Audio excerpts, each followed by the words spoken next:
Gast, der über den Energiewende-Murks, sage ich jetzt mal ganz provokant, redet und schreibt und trotzdem viel Optimismus versprüht. Ich glaube, so in dieser Mischung hatte ich es noch nie. Guten Morgen, Vince Ebert. Guten Morgen, ich freue mich. Hallo.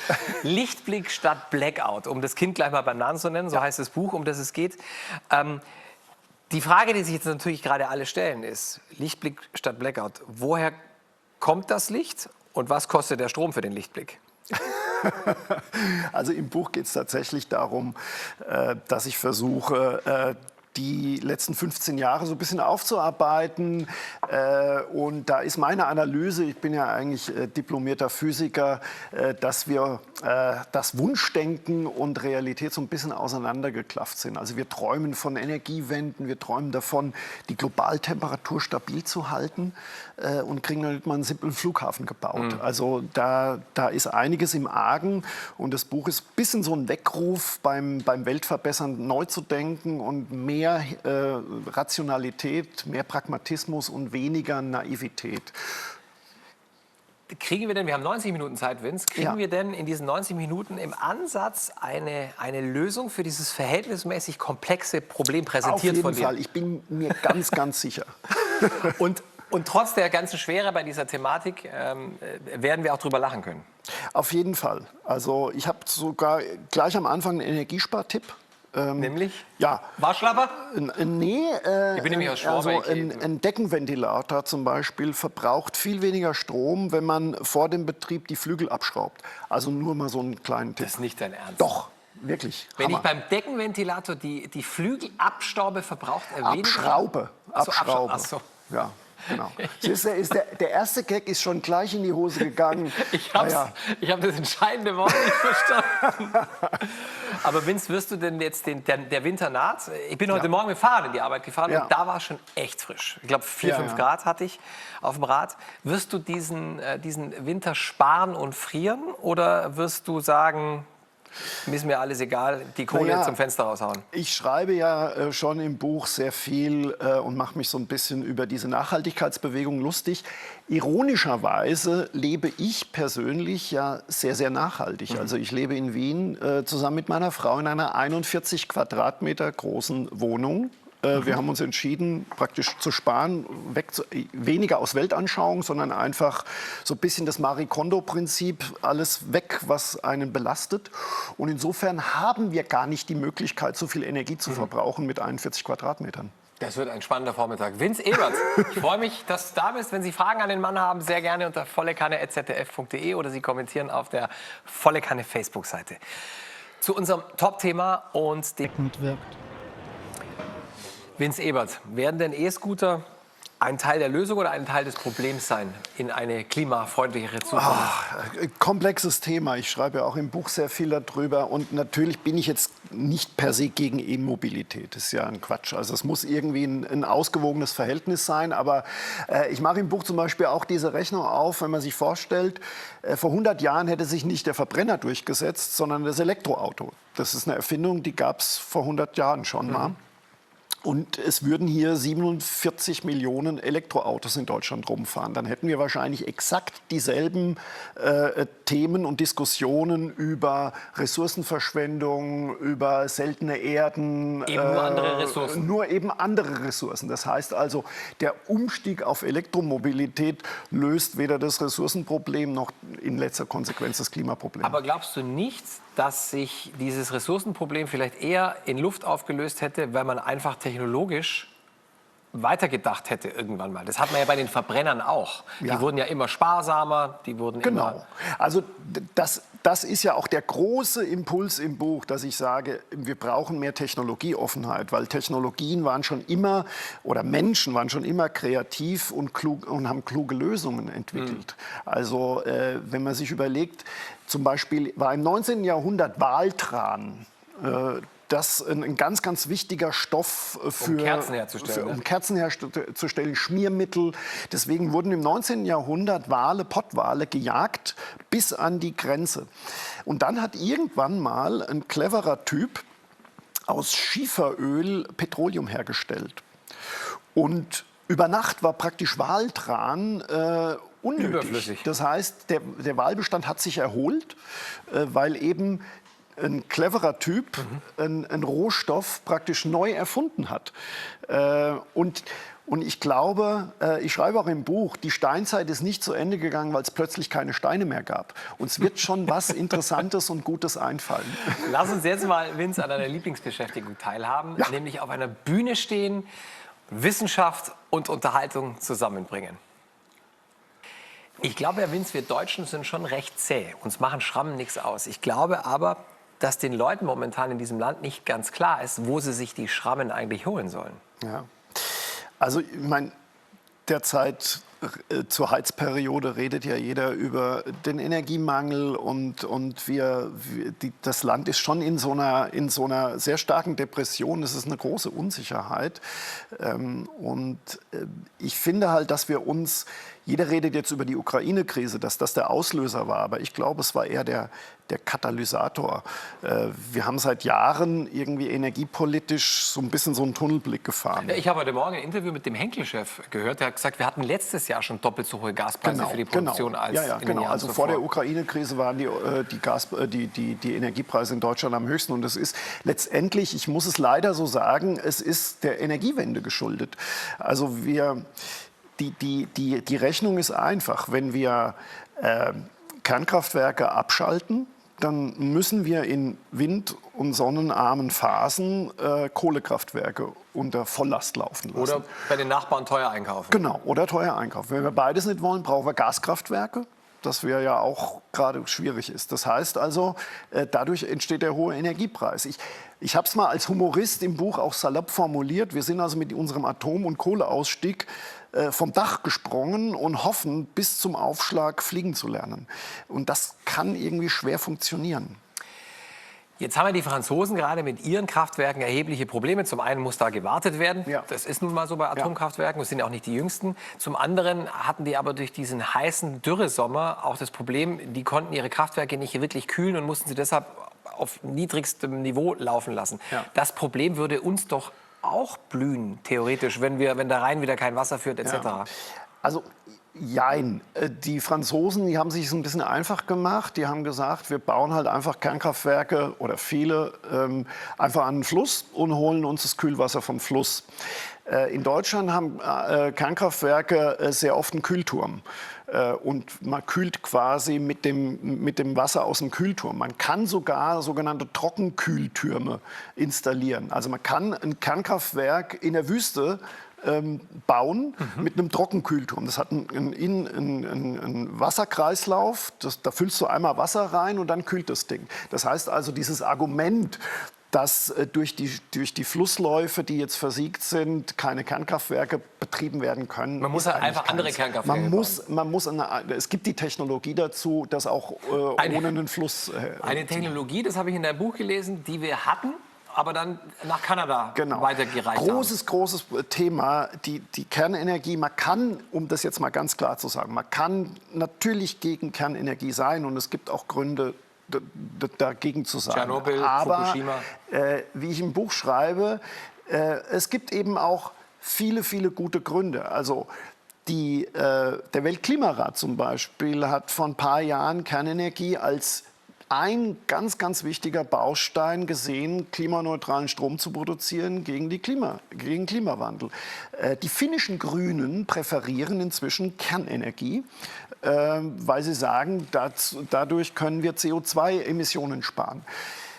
Es gibt inzwischen ein halbes Dutzend Reaktorkonzepte der sogenannten vierten Generation.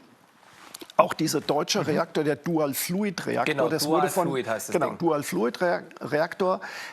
Dieses Konzept wurde von Berliner Forschern entwickelt.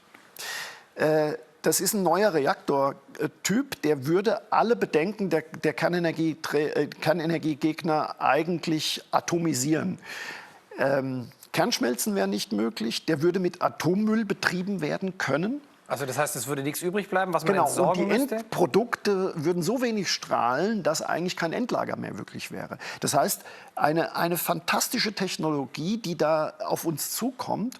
Und das ist das eigentliche Drama. Das ist eine deutsche Entwicklung und wir steigen lieber aus, Die Forscher sind inzwischen nach Kanada ausgewandert. Deutsche Forscher. Die deutschen Forscher und werden dieses Konzept wahrscheinlich in Kanada realisieren. Ein großes Drama. Also wir sehen uns in Deutschland als Vorreiter für grüne Technologien. Aber letztendlich wird ganz, ganz vieles, was die Welt wirklich verbessern könnte, reglementiert und verboten. Und aus irgendwelchem dubiosen Bauchgefühl will man das nicht. Und das können wir uns meiner Meinung nach als Industrienation eigentlich nicht leisten. Ich glaube auch, dass diese Diskussion um die Kernenergie noch nicht vom Tisch ist. Nein. Sie wird ja gerade sie wird ja trotzdem. Wir haben in der Welt 440 Kernkraftwerke. Es werden gerade 180 sind in der Bauphase. Das heißt, die Welt setzt auf Kernenergie. Und es ist auch insofern absurd. Wir hatten die beste und sicherste Technologie. Wir hatten das beste Know-how. Und wenn wir es nicht machen, machen es andere Länder, die es im Zweifelsfall vielleicht ein bisschen schlechter bauen. Vince Ebert, gut, dass du noch ein bisschen da bist. Also ehrlich gesagt bis zum Schluss der Sendung. Wir haben noch viel zu besprechen. Sehr gerne. Wenn Sie mitmischen wollen, gerne unter vollekanne@zdf.de oder Sie kommentieren auf der Volle Kanne Facebook-Seite. Wir bleiben beim Thema. In Marokko steht übrigens auch der größte Solarpark der Welt. Vince Ebert, warum legen die nicht schon längst ein Kabel zu uns? Weil die Logistik eben sehr, sehr schwierig ist. Also, und weil du natürlich auch immense Leitungsverluste hast, wenn du dann Strom über so einen langen Zeitraum transportierst. Ich meine, nach Spanien liefern die schon, glaube ich. Ja, also an die Nein, das ist ja auch per se, macht das ja auch Sinn. Aber du musst immer sehen, das ist auch mein grundsätzlicher Kritikpunkt, Wind- und Sonnenenergie ist nicht grundlastfähig. Das heißt also, du hast nur dann Strom, wenn die Sonne scheint und der Wind weht. Was glaubst du, schreibe ich auch in meinem Buch, was glaubst du, wie viel Strom wir in Deutschland maximal speichern können, um eine Dunkelflaute zu überbrücken? Also eine Phase, in der kein Wind weht, kann Ich habe es gelesen, es sind 40 Minuten. 40 Aber da gehen wir genau, davon aus, dass es keine Speicher gibt. Genau. Wir brauchen eigentlich Speicher, um an wind- und sonnenarmen Tagen trotzdem Strom zu haben. Aber diese Speicher sind technisch, bis jetzt hat man noch keine Idee, wie man Speicher im Terawattstundenbereich, so viel brauchen wir eigentlich. Und das ist das große Problem. Wir haben keine Speicher, die das leisten können. Zumindest nicht im Großen. Ich meine, ich bin seit einigen Wochen Besitzer von einer kleinen Photovoltaikanlage auf dem Dach. Und da funktioniert es. Ich habe vor kurzem den Zukunftsforscher Matthias Hawks getroffen. Und der sagt, würden wir 25% aller Dächer in Deutschland mit Photovoltaik ausrüsten und entsprechenden kleinen Speichern, hätten die Privathaushalte in Deutschland kein Energieproblem mehr. Also dafür ist es natürlich super. Genau das schreibe ich auch im Buch. Also wenn du ein Einfamilienhaus hast oder ein Mehrfamilienhaus, dann macht Solarenergie absolut Sinn. Aber um eine Industrienation am Laufen zu halten, brauchst du grundlastfähige Kraftwerke. Und da führt einfach kein Weg dran vorbei, dass wir entweder Kernenergie, Kohlekraft oder Gaskraft haben. Oder Kernfusion. Du bist Physiker, ja. Es gibt Grenzen der Physik und die muss man beherzigen, das habe ich verstanden. Ja, ja. Du bist auch kein Fan, das schwingt durch, wenn man deine Zeilen liest, von Apokalypse-Szenarien. Ja. Und doch sagen anerkannte Wissenschaftlerinnen und Wissenschaftler relativ genau voraus, was passieren wird, wenn wir ungebremst weiter CO2 und Methan in die Atmosphäre blasen. Also wir reden hier davon, dass bis Ende des Jahrhunderts die Niederlande nicht mehr sind, weil die stehen unter Wasser. Wir reden davon, dass die in Nepal kein Trinkwasser mehr haben, weil die Gletscher abgeschmolzen sind. Wir reden davon, dass wir hier in Deutschland mit Dengue, Fieber und Malaria zu tun bekommen. Jetzt liegt ja die Wahrheit oft irgendwo dazwischen. Die Frage ist nur, wo ist dieses dazwischen? Also ich habe mir tatsächlich die Mühe gemacht und diesen Weltklimabericht durchgelesen. Von vorne bis hin, den IPCC-Bericht, den letzten. Ja, genau. Ja. Also nicht eine Zusammenfassung für Journalisten, sondern so. Da findest du kein einziges Mal das Wort Apokalypse, Untergang. Das ist mir schon klar. So. Ja, das ist das, was die Presse oft draus macht. Ja, genau. So. Selbst in den Worst-Case-Szenarien schreiben die Forscher, dass der Hunger zurückgehen wird, dass die Welt im Schnitt wohlhabender werden wird. Und wenn du sagst, natürlich gibt es Szenarien, dass zum Beispiel Bangladesch, große Teile von Bangladesch oder von Südvietnam nicht mehr existieren werden. Aber wenn man den Bericht genau liest, dann schreiben die, wenn wir nichts dagegen tun, wenn wir keine Anpassungsmaßnahmen, aber die Leute gucken doch nicht 20, 30 Jahre lang zu, wie der Meeresspiegel nach oben geht. Also wenn man den Holländern manche Prozesse können wir ja nicht mehr aufhalten. Ja, genau. Also, oder nur noch begrenzt Einfluss nehmen. Genau. Das ist ja leider so. Genau. Und das ist genau der andere Punkt, den ich auch im Buch beschreibe. Wir in Deutschland oder in den reichen Industrienationen können natürlich mit vielerlei Technologien die CO2-Emissionen runterdrücken. Das haben wir teilweise geschafft, aber weltweit läuft das Ding komplett durch. Also in Südafrika wurde jetzt das viertgrößte Kohlekraftwerk der Welt errichtet. China baut 300 Kohlekraftwerke. Mit besseren Filteranlagen. Mit besseren Filteranlagen. Das heißt, die Internationale Energieagentur schätzt, dass bis 2040 immer noch 75% der gesamten Energieproduktion fossil laufen wird. Das heißt, mit dieser Tatsache müssen wir uns auseinandersetzen. Da können wir doch nicht sagen, das ignorieren wir. Deswegen plädiere ich auf jeden Fall zu einem pragmatischeren Herangehensweise, zu sagen, okay, wenn das Ding schon so weit läuft, dann müssen wir vielleicht ein bisschen mehr Aufmerksamkeit in die Anpassungsmaßnahmen stecken, als zu versuchen, wie so ein Duracell-Hase an die Wand zu laufen und zu versuchen, ein unausweichliches Szenario zu verhindern. Vince Ebert, wir haben noch ein bisschen Zeit, sprechen auch gleich weiter. Es kam auch einiges an Post von Ihnen. Unter anderem auch kritische Stimmen zur Atomendlagerdiskussion, also zur Atomkraft allgemein. Geben wir gleich weiter an den Vince.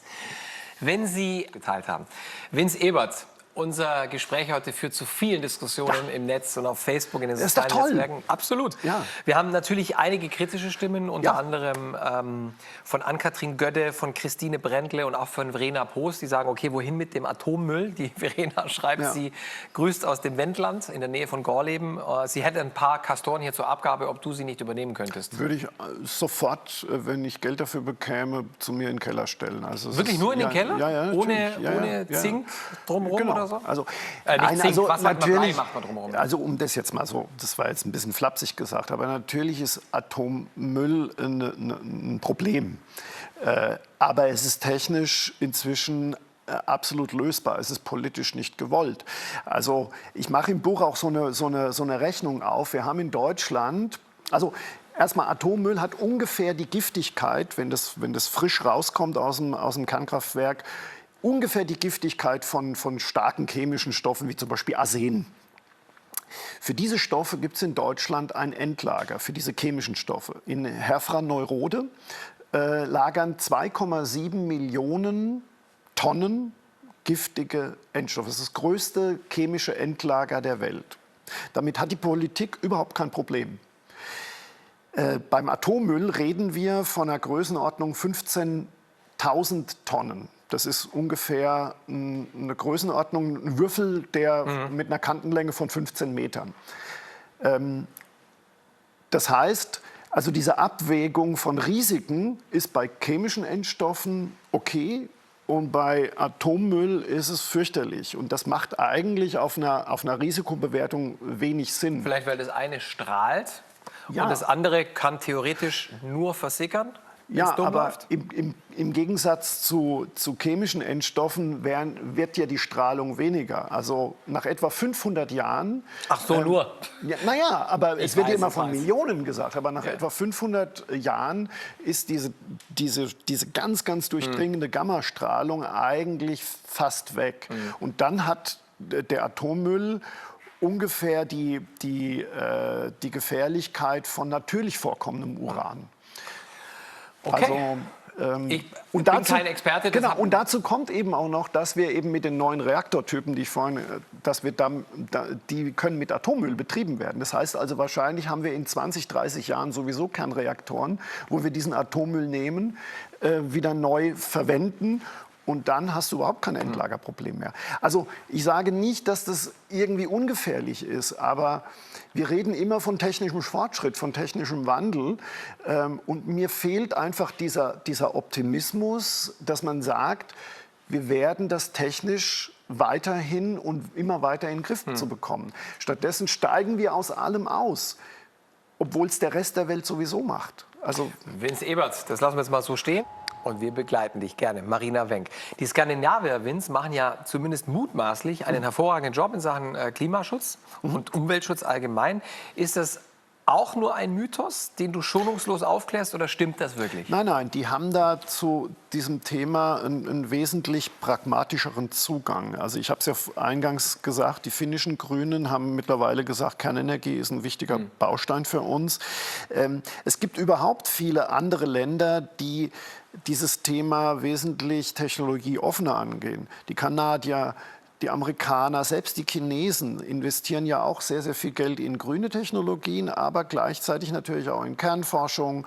Die haben modernste Kohlekraftwerke. Also das heißt, und das ist der große Kritikpunkt, den ich auch im Buch anschreibe. Wir sehen uns als grüne Vorzeigenation, aber die Politik setzt eigentlich keine Rahmenbedingungen mit der ergebnisoffenen Haltung zu sagen, wir gucken mal, welche Technologien sich durchsetzen und welche da noch ein Potenzial haben, sondern sie sagt, wir wissen im Vorhinein, welche Technologien ganz genau in 20 Jahren die besten sein werden und nur die fördern wir und alles andere verbieten wir.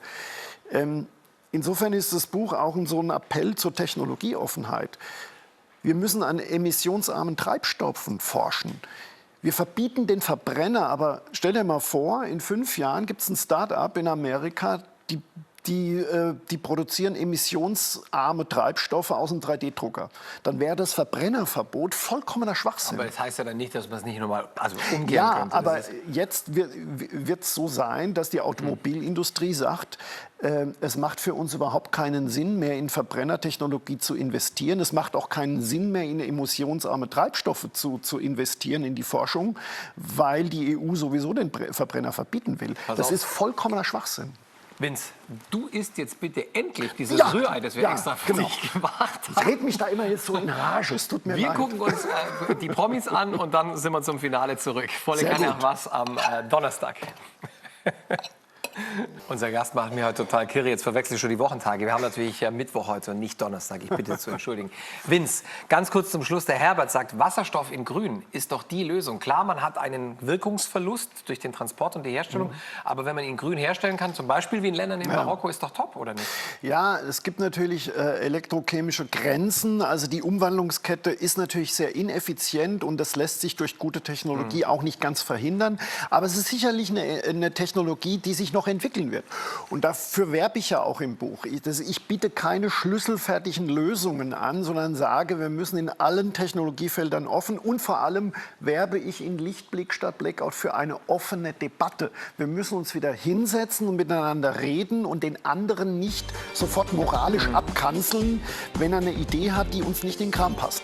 Deshalb setzen wir uns hier zusammen mit dir an den Frühstückstisch und diskutieren mit Ihnen zusammen. Sie haben sich rege beteiligt heute. Die Diskussion geht auch noch weiter auf Facebook. Herzlichen Dank. Nicht nur heute, sondern für die ganze Woche. Wir sehen uns morgen wieder, wenn Sie mögen, um kurz nach 9 hier im ZDF bei Volle Kanne. Das ganze Team wünscht Ihnen einen schönen Tag. Ich auch und wir freuen uns. Bis dann.